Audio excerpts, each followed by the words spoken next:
In this video I'm going to show you everything you need to know about the MTD USA AG5 bass. Hey guys, I'm Tyler and thank you for tuning back in to the channel. If you're new around here, take a look around and consider hitting that subscribe button. So as I said in the introduction, this is my MTD AG5 USA made bass, and I'm going to be showing you everything you need to know about it. I'm going to run you through all the different tones. I'm going to demo some of the tones solo, talk a little bit about how the preamp controls work and all that kind of stuff, and then give you a little demo of the different sounds you can get from this bass with slap style, fingerstyle and pick style, all back to back towards the end of this video. To start, I'm just going to run through the different materials that this bass is made of. This bass is my own bass, and this is probably my number one bass if I'm to pick something that's kind of my own instrument for me when I work on solo projects and my own material, or if I'm out doing kind of a poppy, jazzy gig. This is the bass I'm going to take, and pretty much any gig that I can take this to I will do, as long as it fits within the context of what I'm doing and looks right for what the genre of music is. This is probably the bass that I would choose. So I'm going to run you through the different materials used on this bass. So as you can see, this bass is an absolutely beautiful piece in my opinion, and absolutely amazing materials that have been used on this bass, all hand built in Kingston, New York, by Michael Tobias and Daniel Tobias and their team there. So the top of this bass, which is kind of the most striking thing about this bass, is a 10 top. It's a maple burl, so it's kind of got a maple cap across the front of the body. On the back of the body we have an alder body. I just like an alder body. It's kind of my favourite tone wood, really. A really nice balance of warmth and treble content for me. Coming up to the neck is a maple neck, so an absolutely classic construction, that alder body, maple neck. And then probably one of the most striking things about this bass is the use of purple heart for the fingerboard. So this is purple heart, which I absolutely love, and some of the best basses I've ever heard in my life have used purple heart, which was one of the reasons that this bass had to be mine in the end. Coming up to the headstock, we have the same maple burl front on the front of the headstock, and then on the back we have another lamination to support the joint on the headstock. Looking to the electronics, the two Bartolini pickups are MTD's proprietary active pickups. Both of these are effectively reverse P-bass pickups underneath each of the soap bar coverings. Moving to the EQ controls, we have the volume knob, a blend pot from rear pickup to front pickup, a mid selector switch, so this goes 250 Hz at the bottom, 500 Hz in the middle, and then 1000 Hz at the top position. Bass, which is centered around 30 Hz, mid, which is in relation to the selector switch, and then the treble, which is at 6.5K. In terms of the hardware on the bass, we've got hip shot tuners. Love hip shot tuners, they're just great feeling tuners. We have a buzz fighter nut, and then we also have a 0 fret. The 0 fret's there so that when you play an open string, it sounds similar in the tack and timbre to as if you played a fretted string and played a fretted note. At the bottom of the instrument we have a hip shot bridge with quick release, which is super easy, and I love quick release on a bridge. The bass is a bolt-on construction, and it's just using these 4 bolts here. One thing I really like about the way that the neck joint is done is that they take away a slight little edge more of the bodywood here, just to allow access to the upper frets, which is really nicely done. And then as you can see, we've got matching covers for the battery and the electronics. The EQ knobs are also made of the same burl as used on the top, so they match the top as well. The bass has a 35-inch scale, so from bridge to nut, which makes it a little bit larger than most Fender basses at 34 inches. And the neck on this bass is absolutely my favourite feature, without a doubt. The neck construction is a single piece, but then it is asymmetrically carved. So as you come towards the D and G side of the neck, it slims out a little bit, whereas the B and E side of the neck is a little bit thicker. So it just really kind of fits naturally in the hand. As you move your way up across the neck, it slims out and just makes it easier to play. And it's just absolutely a great feature, and I'm not really sure why more manufacturers don't do it, but it just feels like it makes sense to my hands.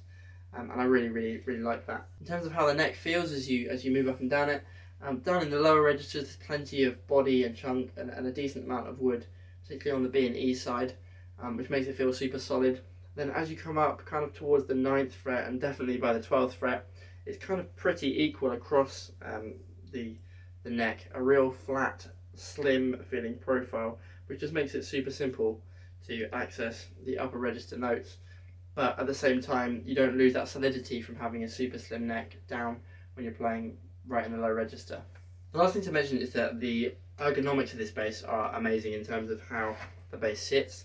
It really lends itself to, if you want to sit and play with this kind of classical position, that's really doable, and it feels really well shaped for that. Much better shape than say something like a jazz bass.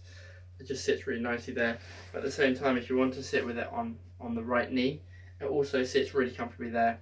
And the way that the body is cut out down here for the leg just really sits right no matter which of those positions you choose. Similarly, the belly cut's really nicely done on the top, and the body is really quite slim by the time they've shaved the back out of it, and it just never feels uncomfortable no matter how you're going to play this bass. So that's pretty much what you need to know about how it's built. I'm just going to plug it in and show you how it sounds. Now, I think MTDs are a little bit strange in the way that they work compared to most basses. Compared to something like a Fodera or a Sadowski, when you first play those, you don't really have to tweak the EQ. You just kind of, on a Sadowski, you might nudge it a little bit. Whereas with an MTD, if you go and check out their website, they talk about how their electronics work, and they actually suggest that if you want a Fender style tone, that you dime the bass so it's all the way up, and the same with the treble, and then you switch to the 1K position and then take the 1K mids all the way out. And I think that kind of goes to kind of tell you that the extent to which the EQ controls are designed to be used on this bass is quite significant. For the first little while I've had this bass, I wasn't really using the EQ controls, and I liked the bass and it sounded great and felt great, but wasn't really quite doing it for me in terms of the tone. And then in the last few weeks I've really got into digging into the tone controls and really twisting them and see what they do. And there's some amazing versatility just kept within this little EQ package, having that mid-range being switchable, and such extensive bass and treble control. There's a lot you can do with this bass, and I don't think if you're shy of turning knobs at first, which is what I'm typically like. I don't really like to change the knobs much. I like to kind of leave the bass flat and see how it sounds and just do it based on pickups. But if you get one of these, or if you try an MTD, make sure you really turn the knobs and see what works for you.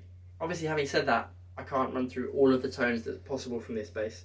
But what I'm going to do is just run through a few of my preferred settings or ideas of tones, and how I like to set the EQ for different things that I do. This is just how the bass sounds flat with both pickups, straight down the middle, and the volume all the way up.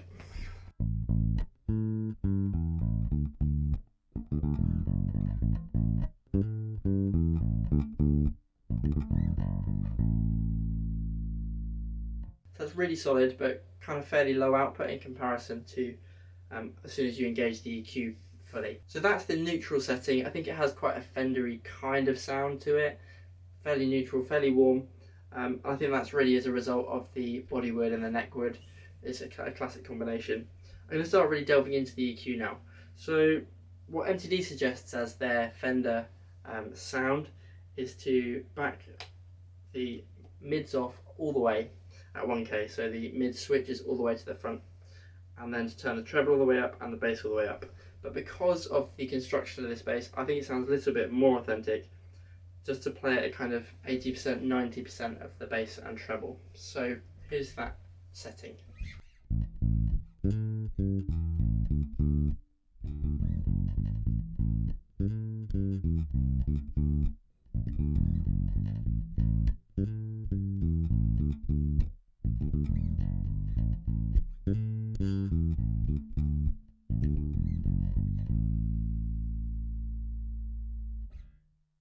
So a big scoop in the mids. One of my preferred settings is to have the bass on kind of 80%, the mids all the way down in 250 Hz, and then push the actual mid-range knob almost all the way up, and then just to take the treble back a little bit, so kind of 65%, 70%.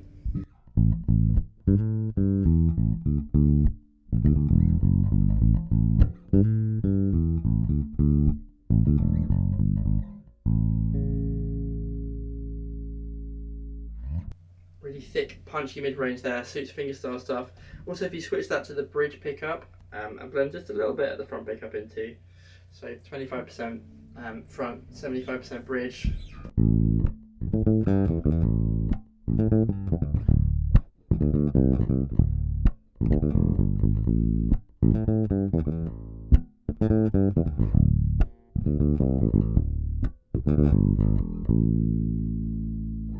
Next, I'm going to run you through my kind of P bass tone. So this is all the way to the front pickup, then move the mid switch to the 500 Hz position, boost all the way on the mids, back off the bass a little bit, and treble again, kind of in the 65%, 70% range.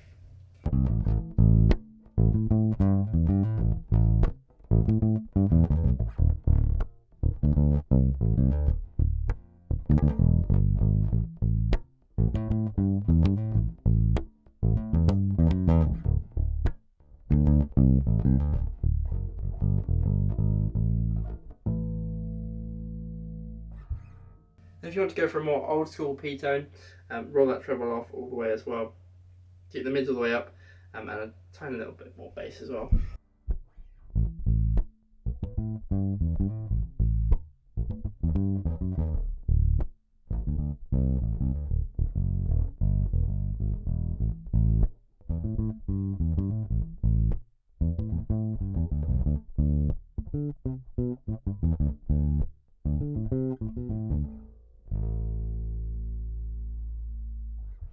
Maybe not quite super vintage Motown, but in a mix, pop some foam under the bridge, you're going to get quite close with this. One thing I also like to do on this bass is if I'm playing any kind of chord material, I will put the mid switch to 250 and then suck out quite a lot of the bass, so kind of got only 25% of the bass left in.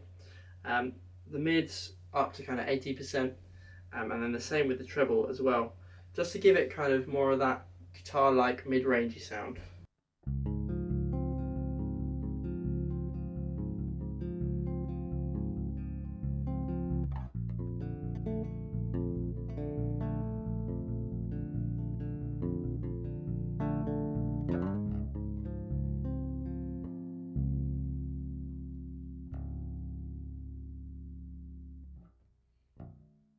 The last EQ option I like from this bass is to produce a solo-y, mid-rangey tone for upper register soloing in jazz or something like that kind of genre.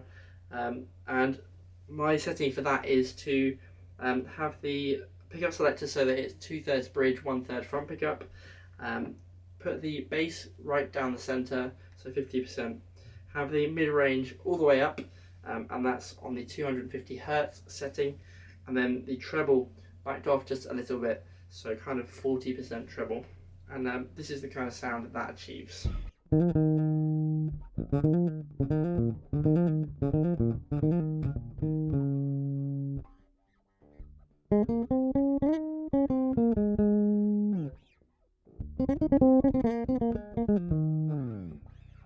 So those are just a few of my preferred settings. As you can see, loads of different things you can do, particularly with that mid-range, and the fact that it's switchable makes this a super versatile bass, and you can really scoop or push the mids depending on your mix. If you need to punch through a rock band or something, you can really push that. But if you're in a trio, you don't really need a ton of mid-range to cut through or anything. You can just suck as much of that out as you like and have as much fat bass and crisp treble as you like. Let me know what your thoughts are on the bass soloed at this point in time.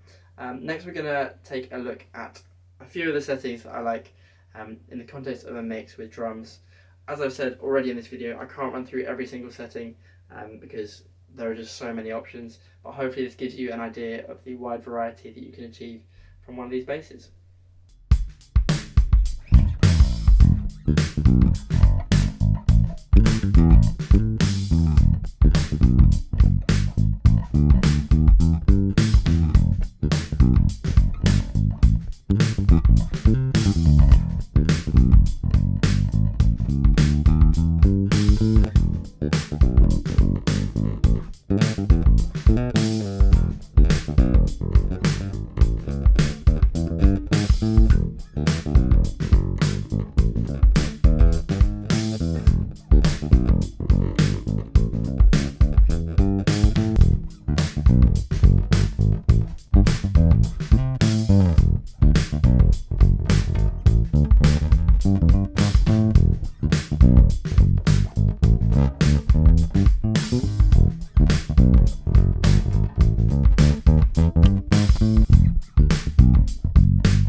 seen the tones that are available from this bass, let me know in the comments below what your favourite setting was and what you think of this bass at this point in time.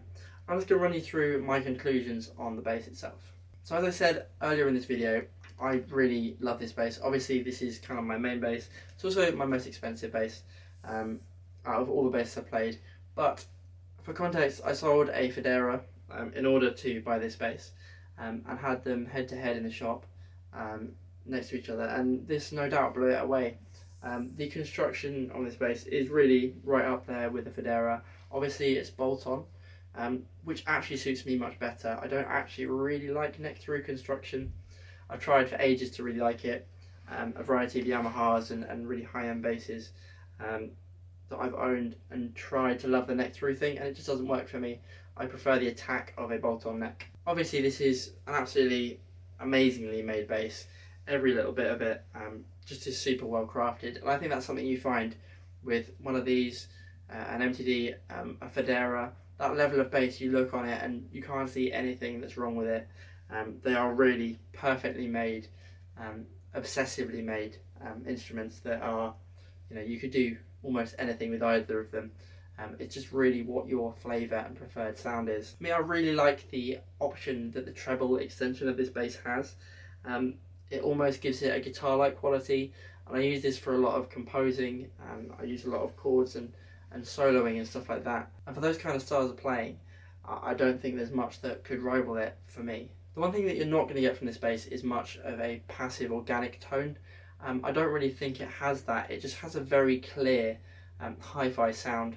And with the EQ controls you can replicate different basses, but it's never going to have that kind of mid-rangey warmth that you get from a passive set of pickups. You really dial it in. But what you do get is a super clear, super direct sound. And as well as that, you get a bass that really sounds like the materials that it's made of. I feel like it sounds like this bass. It doesn't really have the coloration of a certain set of pickups. It just has the sound of this bass amplified. In saying that, there is definitely a precision type voice. So the front pickup is definitely giving you a precision style sound. I know that it's not going to sound exactly like a Fender precision, but there is a certain character to it that I always turn to the front pickup and think, oh yeah, that's kind of home, and I feel really comfortable with that. In the same way, I also think that the bridge pickup, being that it is another P pickup, has a bit more fatness to it, and I really enjoy that. Overall, if you are looking at a bass like this, you're looking in the really top end of basses, and it's going to be a case if you need to get one of these in your hands and play it. I don't think I've ever heard an MTD online that I've not liked the sound of, or in a mix. I think there's just something about that tone that really does it for me. And in many respects, that MTD sound is a pretty much signature sound.